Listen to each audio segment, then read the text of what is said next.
Welcome. I'm filming the Google Pixel 5a, and today I will show you how you can insert SIM card into this device. Now, I do have a SD card, but I don't think this device takes SD cards, but we will find out in a second. Now, before we get started, you'll need to grab a SIM ejector, which comes provided with the device in the box. It might look a little bit different, but it should be in there. Now, if you can't find it, you could also use a paper clip, straighten out one of the ends, and it should work just as well. Now, once you have one or the other, you want to pop out the tray, which is located on the bottom left side of the phone.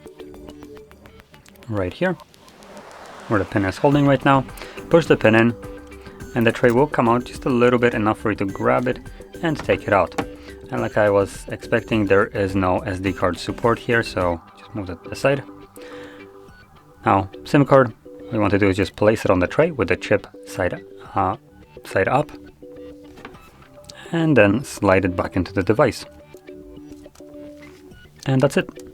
Now the card should start working right away. As you can see, it's telling me to put in my PIN. And there we go, that's it. So if you found this video helpful, don't forget to hit like, subscribe, and thanks for watching.